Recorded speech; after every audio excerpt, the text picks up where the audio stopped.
Her eyes changed at midnight. Then the slaughter started. It started with something as ordinary as a housewarming party. We just moved into the new neighborhood. Quiet cul-de-sac, tree-lined streets, that smell of fresh-cut grass and sprinklers clicking to life every evening. It was perfect. Too perfect. My wife, Alina, had fallen in love with the house the moment she saw it. A 3-bedroom craftsman, tucked away on the edge of the woods, complete with a rustic fireplace, a basement, and even an attic with a round stained-glass window. And the neighbors, unnervingly friendly. Mrs. Cartwright from across the street brought over blueberry pie before we even unpacked. The Ashers next door invited us to dinner. Everyone smiled too much, and their eyes lingered too long. But Alina dismissed my suspicions as city boy paranoia. Maybe she was right, or maybe she'd already changed. It was the night of the housewarming party when things began to unravel. Alina had invited half the block. The living room buzzed with small talk, wine glasses clinked, laughter floated through the hallways. But I kept catching something strange, a flicker in Alina's eyes every time the clock ticked past an hour. Almost like she was waiting. At exactly 11:50 p.m., she disappeared upstairs. I thought maybe she needed a breather. The night had been long, and Alina hated crowds. I followed a few minutes later, figuring I'd check on her. The bedroom door was ajar. The light was off. "Alina!" I called softly. No answer. But the bathroom door inside the room was cracked open, and I could see her silhouette in the mirror, just standing there unmoving. The hallway clock chimed softly. 12 a.m. Midnight. Then her eyes opened. They weren't her eyes. Where there should have been warm hazel, I saw something else entirely, blackness rimmed with red, like the iris had been torn open and filled with molten tar. And her reflection, it didn't move like her. It turned before she did. It smiled before she did. And when she finally walked out, her reflection lagged half a second behind, its mouth still curled in that sinister grin. I stumbled back. She looked normal again. The eyes back to hazel. The smile familiar. Soft. Warm. "You okay, babe?" she asked, brushing past me and heading back downstairs. I wanted to say something. I should have, but fear, raw, unfamiliar fear, clenched my throat shut. I followed her in silence. The rest of the night blurred. Guests left. Dishes were stacked. Alina curled up on the couch like nothing had happened. But I didn't sleep. Not that night. Not after what I saw. The next morning, I tried to bring it up. "You were acting strange last night," I said over breakfast. She blinked. Yeah, around midnight.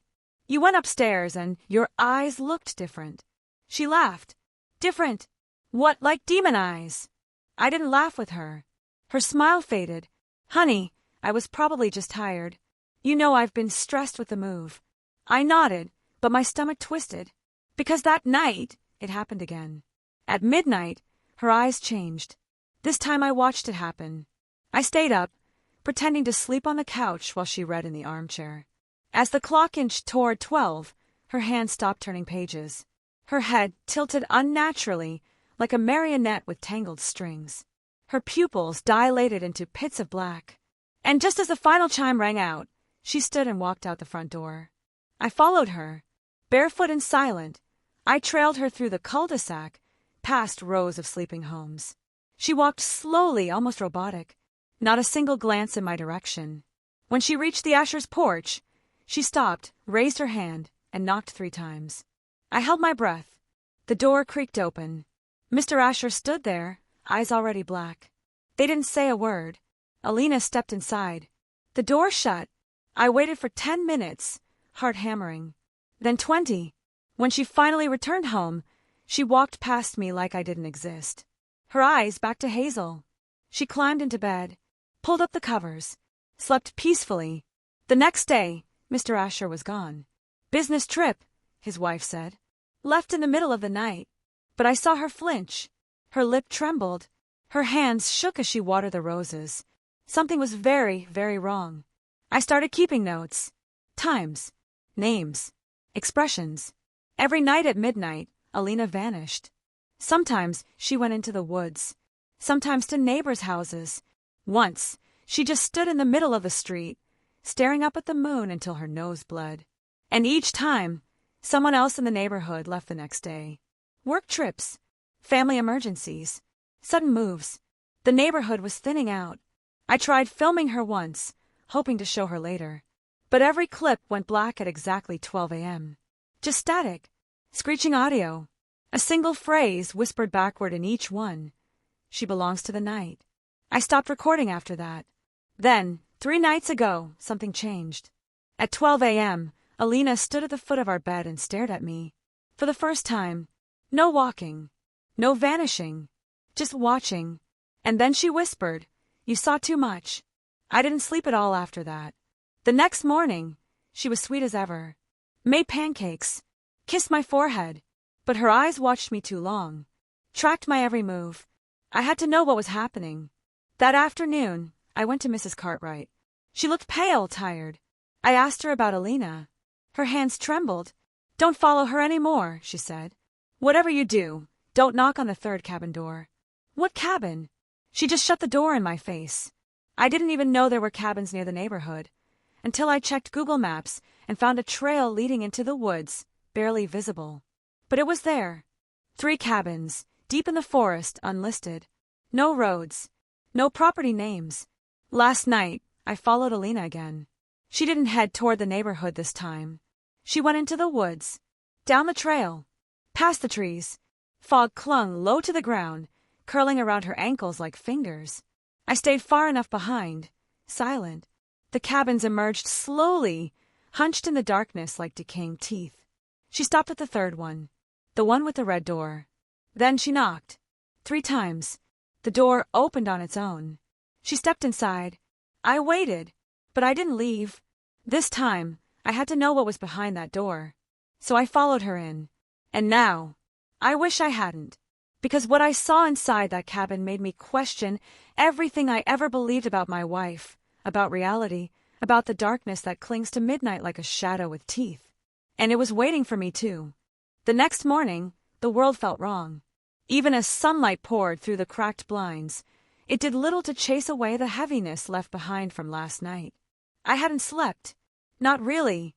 Just drifted in and out, my mind unable to shut off after what I'd seen. Elena, my wife, was back to her normal self by dawn. Her voice soft, her eyes brown again. But I didn't trust it. I couldn't forget the way her pupils had swallowed her irises. The way she stood there, motionless, like a puppet on invisible strings. Something had happened at midnight, and deep down, I knew it wasn't over. When I sat across from her at breakfast, every sound felt amplified. The clink of her spoon against the bowl, the rustle of her sleeve, her smile. It was too perfect, too rehearsed. "Didn't sleep well?" she asked gently. I flinched. That voice, warm, caring, it sounded like Elena. But what if it wasn't her anymore? "I'm fine," I muttered. She reached across the table and took my hand. Her fingers were warm, human, but I didn't feel comfort. I felt fear. That night I waited. Again, 11:58 p.m. I turned off all the lights, sat in the corner of our room, watching. She was already asleep, or pretending to be. Her breathing was steady, slow. Then, the clock struck 12. I held my breath, and slowly, terrifyingly slowly, her eyelids began to rise. Only they didn't look like they were waking up. There was no fluttering, no grogginess, just a mechanical, fluid motion, like a doll's eyelids being cranked open. And those eyes, jet black, glossy, empty, they turned toward me, directly into the shadowed corner where I sat. She shouldn't have been able to see me, but she did. "Elena!" I whispered. No response. Instead, she sat up, rigid and unnatural, her neck twitching as if relearning how to move. I stood slowly, backing toward the door. She turned her head. Crack! The sound echoed. Her neck had snapped too far to the left, like her spine had misaligned just from turning. Still, she got up. I bolted. I didn't care how loud my footsteps were. I just needed to get out. Down the stairs, through the kitchen, fumbling with the back door. Then, "Why are you afraid of me?" I froze. Her voice came from the top of the stairs. Monotone. Dead. I turned slowly. There she stood, staring down at me, eyes glistening in the dark like black marbles. You're not Elena. I am everything she was. And more, it said. She started walking down the stairs. Slowly, deliberately, each step creaking under her unnatural weight. I ran outside into the yard, barefoot on gravel, heart pounding. And when I looked back, she was gone. I didn't sleep at all that night. I stayed in my car down the road, watching the house from a distance, waiting to see movement. But it remained eerily still. No lights, no sounds. By sunrise, I crept back. She was in the kitchen, making tea. Her eyes were brown again. Elena, I said cautiously. She turned, surprised. Where'd you go last night? I woke up and you were gone. I stared at her for a long moment, looking for tells. Anything in her face that might reveal a lie. She blinked, concerned. You're scaring me. Do you remember anything from last night? She shook her head. No. Why? What happened? I didn't answer. I couldn't. Because if I told her the truth, and she wasn't the real Elena, then what? I'd be giving it more power. So I pretended. For the next few days, I kept a camera hidden in our bedroom. I rigged a motion detector. Slept during the day, so I could monitor her at night. And every night, at midnight, without fail, she would change. The footage showed her sitting upright, eyes pitch black. She would speak softly to herself or stare into corners. One night, she scratched symbols into the wall with her fingernail. Another, she whispered in some guttural, foreign language for 2 full hours straight. Then, at exactly 3 a.m., she'd lay back down. Her eyes would return to normal. And come morning, she remembered nothing. I began keeping a journal. Day 5, 12 a.m., black eyes. Sat up, stared at camera, smiled. Day 6, whispered, he sees you repeatedly. Drew eye-shaped sigils. Day 7, climbed to the roof. Watched the moon. Smiled again. I was documenting something inhuman. But I wasn't prepared for day 8. Because that night, she didn't stop at 3 a.m. The shift. Midnight. She sat up, as usual. But something was different. Her movements weren't robotic anymore. They were fluid, confident. She walked around the room, opened drawers, looked through my things. Then, she turned toward the hidden camera and smiled, not a passive smile, a knowing smile, like she'd found it. I watched in horror as she leaned into the lens, her black eyes staring directly into it, almost like they were staring through it. Then she said, "Why do you hide? I can smell your fear. And soon so will they." She pulled the camera from its spot, crushed it in her hand. I froze. My phone buzzed. A motion alert from the garage camera. I opened the app. It showed her walking outside, toward the tool shed, where I kept the axe. I didn't hesitate. I ran. Out of the house. Into the car. And I drove. I ended up sleeping in a motel 15 miles away. Cheap, run down, but I didn't care. My mind was spinning. Who, or what, was this thing in Elena's body? Was it a possession? A parasite? Something from beyond? Whatever it was growing bolder, more aware, and I couldn't help but think of what it had said. Soon, so will they. Who was they? The next morning I got a call. From Elena's mother. She was crying. "Elena came to our house last night," she said between sobs. "She just stood outside for hours. And her eyes. I felt the blood drain from my face. She left something on our door," she continued. "A carving. I think it's a warning." I asked her to send a picture.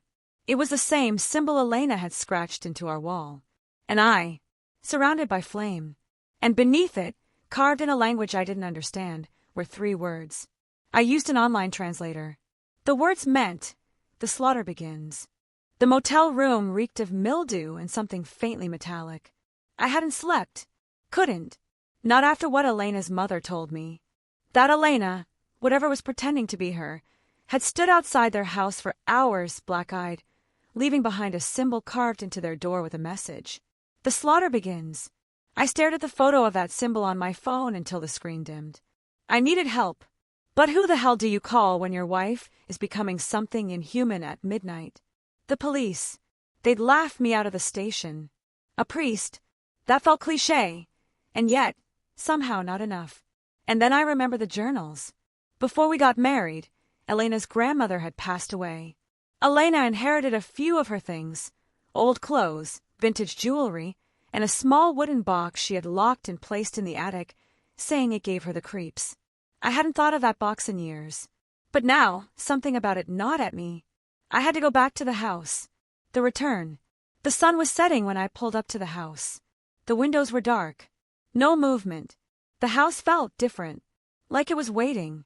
I crept inside, heart hammering in my chest, every creak of the floorboards sounding like a gunshot. I didn't call for Elena. Instead, I went straight for the attic. The air up there was dry, filled with dust motes that floated like dead skin. I pulled the chain for the lone light bulb, revealing a chaotic mix of forgotten boxes, insulation, and cobwebs. And then I saw it. The box. Just where I remembered it. Old wood. Iron hinges. A rusted clasp. It looked ancient. I brought it down and pried it open. Inside were brittle papers, yellowed with age. Letters, newspaper clippings, and beneath it all a journal. Handwritten in delicate, looping cursive. It was Elena's grandmother's. The journal. The entries began innocently enough. Memories of village life, marriage, childbirth. But the tone changed as the pages turned. She's returned. Every woman in our line bears her. The watcher in the dark. Always through the eyes. It starts at midnight. The eyes go black. That's how you know she's come. My mother tried to stop her. Burned her own eyes out before she turned. It didn't work. She came anyway. She lives in blood, in memory, in inheritance. And then one final entry, written shakily.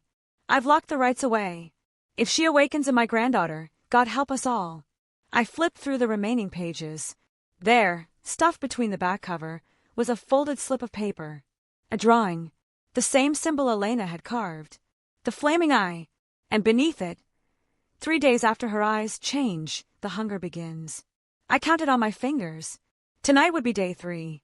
The hunger. I slammed the box shut and ran back downstairs, panic rising in my throat. Elena was waiting in the living room.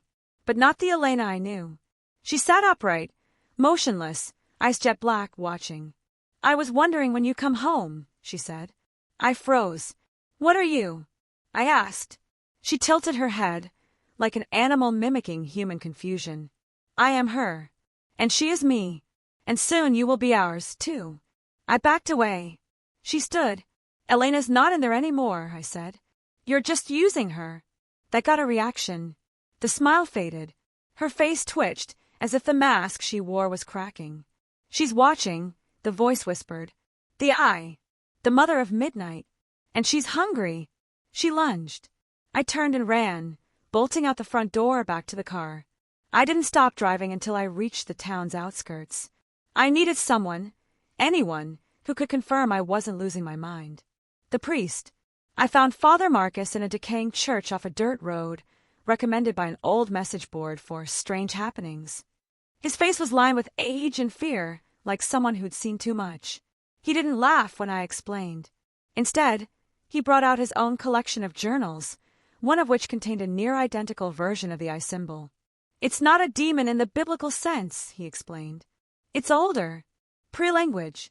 They call her Mara of the Void. She's not possessing your wife. She's awakening inside her. What does she want? He stared at me. Blood. She doesn't feed on flesh, but memory. Legacy.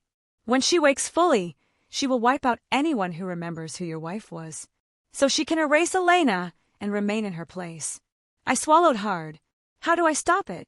His hand trembled as he slid over a page. You have to make Elena remember who she really is. If she forgets, she's gone. He handed me a ritual, dangerous, he said. One that might stir the original soul awake. And one more warning. Do not look into her eyes at midnight. That's how she climbs in. The choice. I drove back, fighting the urge to abandon everything and disappear. But I loved Elena, and whatever this thing was, I wouldn't let it have her. The house was silent. The lights flickered as I entered. Midnight was near. I gathered photos of us. Our wedding, our first date, her favorite book, the ring she dropped in the ocean, and cried over until I dove in to retrieve it. I lit candles, drew the symbol in salt, spoke the words the priest had given me, and waited. At 12 a.m. sharp, she came downstairs. eyes black as the void. "Do you think pretty words will bring her back?" she asked, voice echoing unnaturally. I held out the wedding photo. "Elena, please, remember this." Her eyes narrowed. She twitched. Just slightly. "Stop." I stepped forward. "Our first dance. You wore that awful red lipstick you hated. You smeared it on my cheek." She gritted her teeth, clutched her head. "No. No. I am the I. She's forgotten." "Elena," I whispered. "You told me you loved the rain because it made the world sound softer. You made me love storms." Her body trembled, shook violently, and then a crackling sound, like glass shattering inside her skull. She screamed, not a scream of fear, but of war. And for a moment I saw it. Her eyes turned gray. Tears fell. "Elena!" I stepped closer, but then her mouth smiled, and a second voice, deeper than the earth, spoke from her lips. "She is gone." She lunged for me again, and this time I didn't run. I grabbed the vial of salt and threw it into her eyes. She howled. Her body writhed, her skin turning pale and cold. And then, darkness. I don't remember falling unconscious. One moment, Elena, or the thing wearing her skin, was shrieking, clawing at her burning eyes as the salt took effect. The next, I was waking up in darkness, alone. Except I wasn't alone. I could hear breathing. Heavy, wet, close. And then came the whisper, not from a mouth, but from inside my skull. "You should have let her go." I sat up sharply. My body screamed in pain, scratches down my arms, bruises on my ribs. My hands were sticky. Blood. Hers. Mine. The living room looked like a slaughterhouse. The walls were scratched with symbols, drawn in blood, some fresh, others older than the house itself. In the center of the floor, the same I symbol I'd seen in the attic journal, now filled with black candle wax and something far more sinister, clumps of human hair. Elena's hair. I crawled toward the broken ritual circle I had drawn in salt. Most of it had been scattered during the struggle. The wedding photo burned. Just ashes. Whatever connection I had stirred in her was gone now. The survivors speak. The morning light felt like salvation. I escaped the house, clutching the burned remains of Elena's keepsakes, and drove for hours, chasing an idea Father Marcus had planted. Legacy feeds the eye. Memory feeds her form. If I could find someone else who had faced her, maybe I could stop her. A library in the next state had a folklore collection with a mention of the Midnight Daughter, traced back to a woman named Margaret Hollow, who had reportedly survived an attack from someone with black eyes and a stolen face in 1972. I found her in a care facility, half-blind, wrinkled like cracked leather, but alive. When I said the name Mara, she froze. "She's still hunting," she whispered, voice shaking. I nodded. "She's my wife." Margaret reached beneath her blanket, pulled out a tarnished silver key, and pressed it into my hand. "She came for my sister. Took her at midnight. Same thing. Eyes like holes in the world. We tried to save her, but the blood called them." "Who?" She looked at me, pale and deadly serious. "The others. The ones who serve her. The watchers. The slaughterers. When the eye opens, they wake too. And the blood always starts with family." My heart stopped. "Family." She nodded. "You've got no time left. You need to go. You need to burn it all.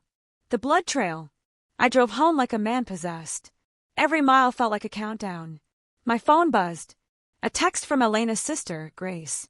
I saw her outside, staring through the windows. "She's different." Another message followed. Then nothing. I called her. No answer. By the time I reached Grace's house, the front door was open. The hallway was silent, too silent. "Grace!" No reply.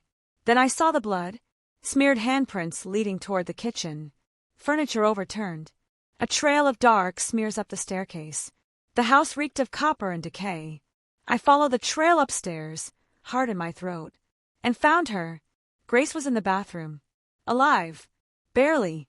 Her arms were sliced with symbols, ritual marks. Her eyes were wide with terror, mouth gagged with a piece of torn cloth.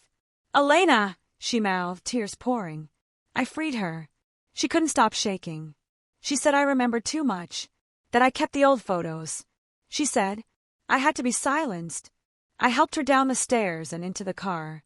But in the hallway mirror, I saw it again. A reflection. Standing just behind us. Elena. No, not Elena. Something taller. Thinner. With eyes that dripped shadow. She didn't move. She only watched. And smiled. The dead house. We didn't go to a hospital. No doctors could fix this. We went back to our grandmother's old house, the one Elena had always refused to enter after she inherited it. She claimed it felt wrong. Now I understood why. It wasn't just the house. It was a prison. Margaret's key fit the attic lock. Inside was more than just dust and cobwebs. There were bones. Animal. Maybe human. Strung from the rafters like ornaments. The eye symbol was etched into every surface. Burned into floorboards. Scrawled in ancient languages on the walls. Blood-stained robes hung in a corner. And in the center, a mirror altar, covered in veils, surrounded by burned candles. Grace whispered, "This is where she was born." Not Elena. The thing inside her. Mara. And this was her gateway. A doorway between the living and the void. The ceremony of echoes. In a hidden drawer, we found instructions. A reversal rite. The ceremony of echoes. Designed not to banish the entity, but to trap it inside the mirror world, forever cut off from its host. But it came with a warning. Only the bloodbound can complete the rite. And once begun, it cannot be undone. That meant me. Husband. Anchor. Final memory holder. Grace wanted to help, but the entity had already marked her. If she interfered, she'd die. We waited for nightfall. At midnight, I stood before the altar. Mirror uncovered. Elena stepped into the room without sound. Her eyes were hollow pools of void. "You want her back," she said. "She wants you back, too. But you're too late. The eye has opened." I didn't speak. I began the chant. The mirror pulsed. Elena hissed, jerking like a puppet being pulled apart. "I see you," she snarled. "And you see me." The mirror reflected her, but not as she was. As she truly was.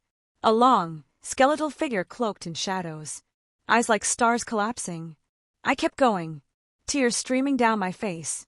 "Elena," I whispered through the chant. "If you can hear me, I love you." Her head twitched. Her hand shook. And then, for just a second, her eyes returned. Green. Human. Hers. "Daniel," she whispered. The mirror cracked.